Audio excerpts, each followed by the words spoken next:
I arrived 10 minutes early. 10 minutes feels reasonable, long enough to catch your breath, not long enough to wonder if you've made a terrible mistake. The hostess greeted me before I had the chance to admire the view. Good evening, Mr. Whitaker. Good evening, she smiled. We've been expecting you. I certainly hope so. She laughed softly. Right this way. I followed her across the rooftop. When I'd made the reservation a week earlier, I'd chosen this place for one reason: conversation. The skyline was beautiful. The food had an excellent reputation. But what I really liked was that you didn't have to compete with loud music or crowded tables. You could actually hear the person sitting across from you. That seemed like a good place to begin getting to know someone. She stopped beside a table overlooking the city. This will be yours for the evening. Thank you. She handed me a menu. Can I bring you some sparkling water while you wait? She remembered. I appreciated that. I'd like that. I'll be right back. As she walked away, I looked out across the skyline. The sun hadn't quite finished setting. Glass buildings reflected ribbons of gold that would be gone in another 15 minutes. I almost reached for the camera that wasn't with me, probably for the best. Showing up to a first date with 300 pictures of the sunset would raise perfectly reasonable questions. I smiled to myself. One picture maybe, 300. That starts sounding like evidence. A server appeared beside the table with my water. He set it down carefully. Enjoy your evening, sir. Thank you. I took a sip. Cold. Refreshing. The breeze was stronger than I'd expected. Not enough to disturb the candles, but enough to remind everyone we were several stories above the city. I glanced toward the elevator. Still closed. Good. That gave me another minute to appreciate where I was. Sometimes I wondered how many beautiful places I'd driven past because I was too focused on getting somewhere else. The elevator chimed. I looked up. The doors slid open. A young woman stepped onto the terrace. She paused just inside the doorway, taking in the skyline. Then her eyes wandered across the restaurant until they found mine. She smiled. Not the polite smile people offer strangers. More like the quiet relief of realizing she was in the right place. I stood. Hi, Wren. She smiled a little wider as she walked toward the table. I hadn't expected him to stand.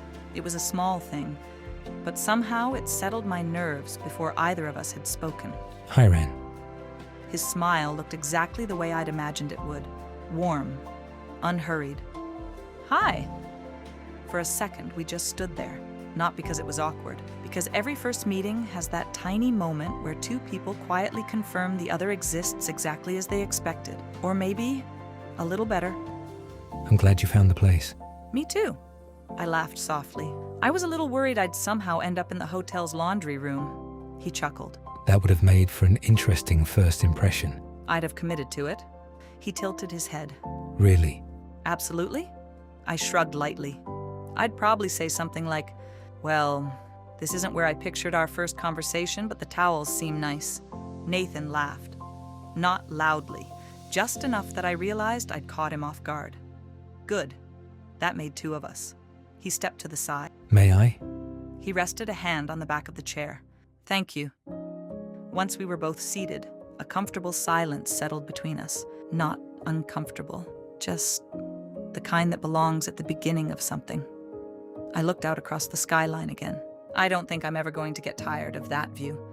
Nathan followed my gaze. That was my hope. I looked back at him. You picked this? I did.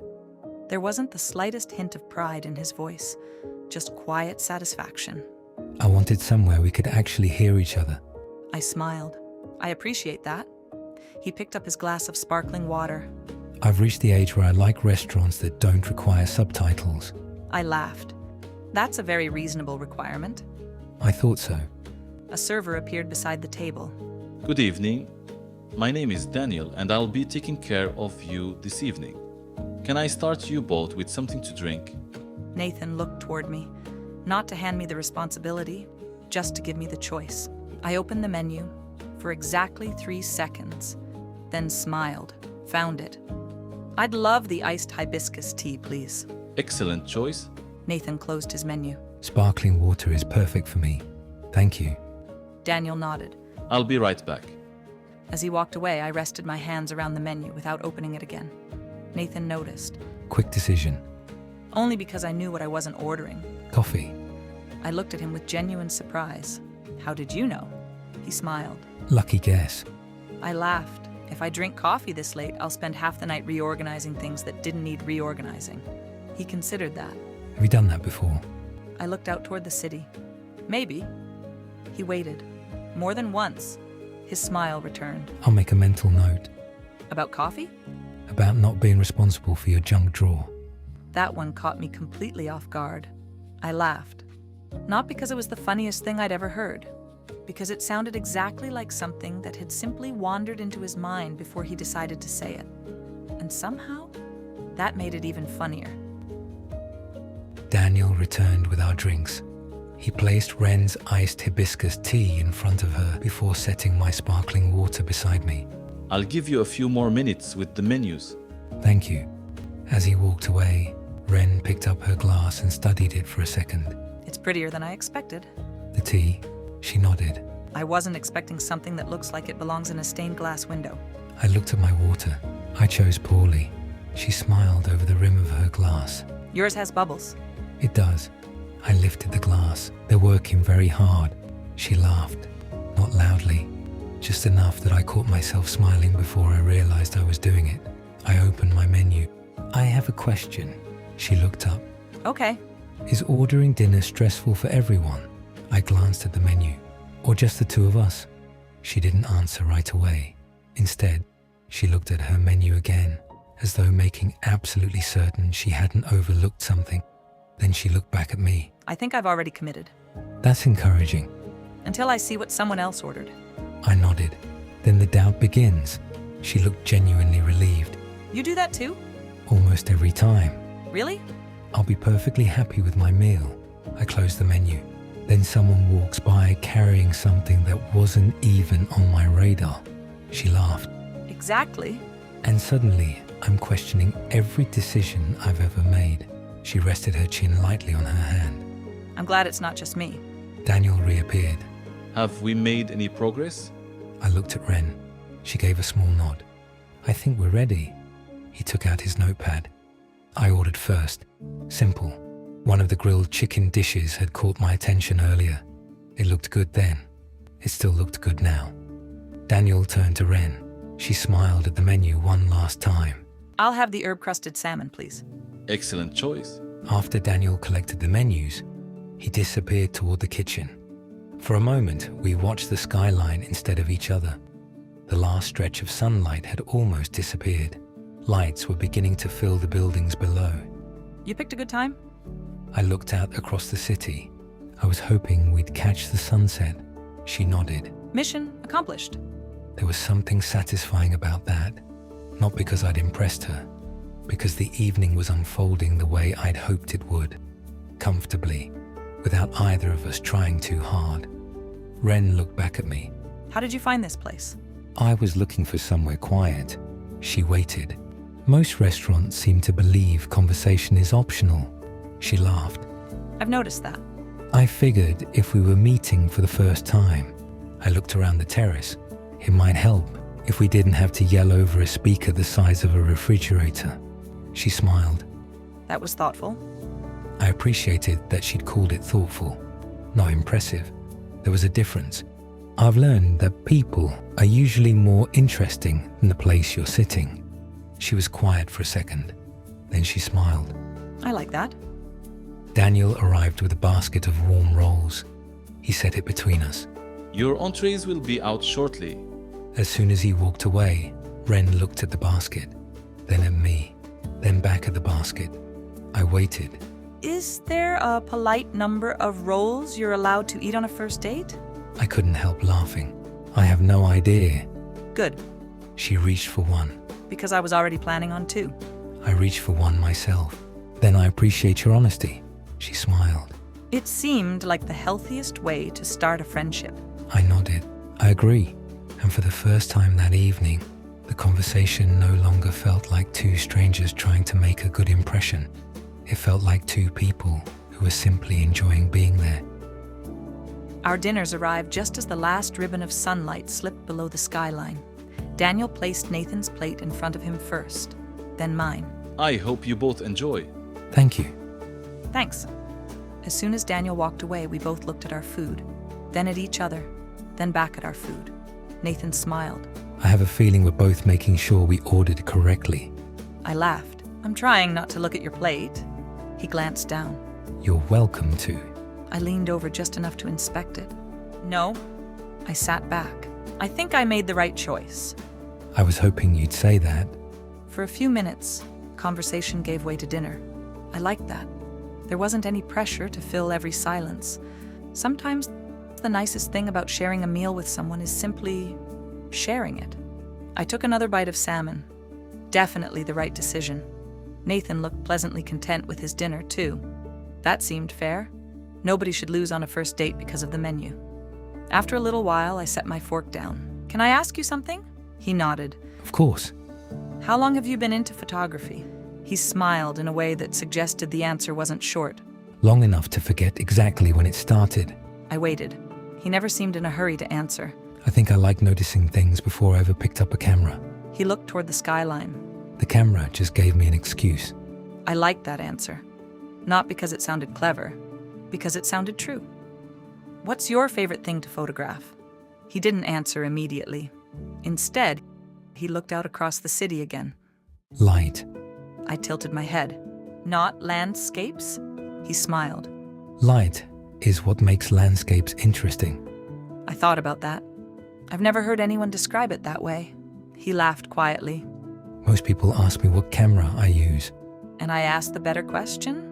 He pretended to consider it. I'm willing to give you the point. I'll accept it graciously. He smiled. I was hoping you would. The conversation drifted again, not away from anything, just naturally. The city below had become a blanket of lights. Cars traced thin ribbons through the streets. Somewhere farther down the terrace, someone laughed. It blended into the music and disappeared. I looked back at Nathan. Can I make an observation? He set his fork down. You may. You're exactly like your messages. He looked surprised. Is that good? I think so. He laughed. I appreciate the confidence. I'm serious. I searched for the right words. Sometimes people write one way.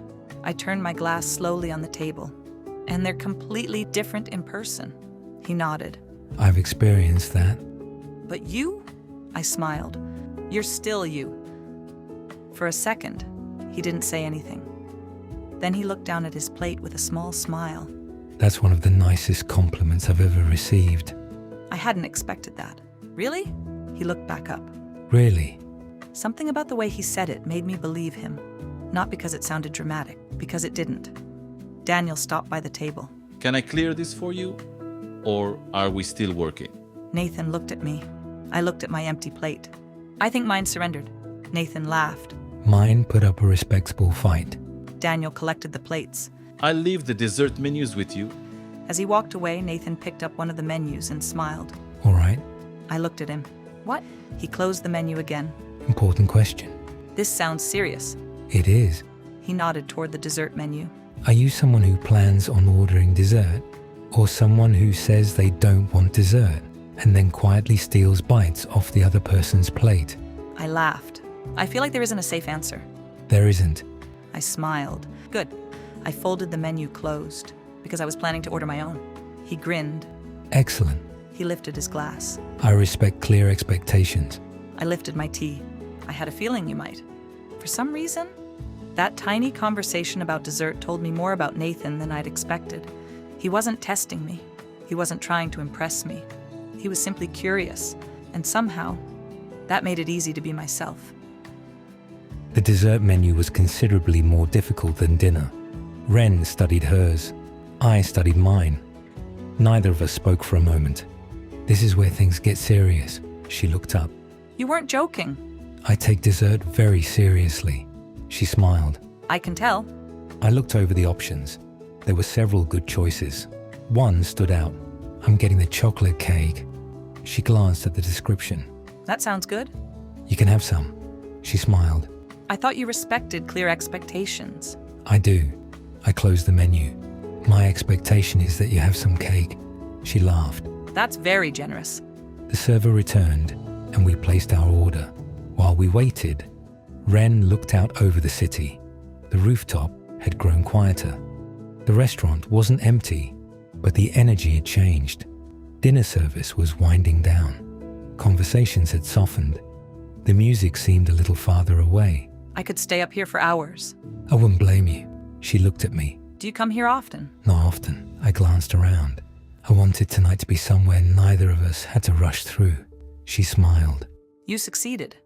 That meant more to me than I expected. The dessert arrived. I slid the plate slightly toward the middle of the table. All right. She picked up her fork.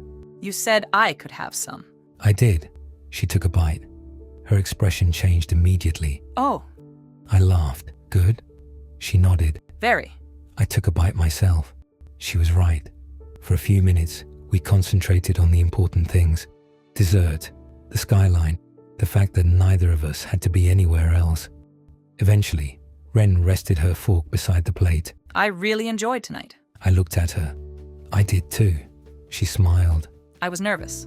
I laughed softly. So was I. She looked surprised. You didn't seem nervous. That's because I was doing an excellent impression of a calm person. She laughed. It worked. Good. I finished the last bite of cake, then I looked toward the elevator. We'd been there for several hours. It hadn't felt like several hours. I stood and reached for my jacket. Ready? She nodded. I think so. We walked toward the elevator together. Neither of us said much at first. We didn't need to. When the doors opened, we stepped inside. Wren looked at the floor numbers. I have a question. Go ahead. Are you always this calm? I smiled. No. She looked at me. Really? Absolutely not. She laughed. I don't believe you. That's probably because I don't usually admit it. The elevator began its descent. For a moment, we watched the numbers change. Then Wren smiled. I'm glad you picked this place. I looked at her. I'm glad you came. The doors opened. We stepped into the lobby. The evening outside had become fully dark. We walked toward the entrance together, still talking about things that had nothing to do with whether tonight had been a successful date. That was probably the best part. Neither of us needed to decide yet. We'd simply enjoyed the evening, and when we reached the doors, I found myself hoping there would be another one.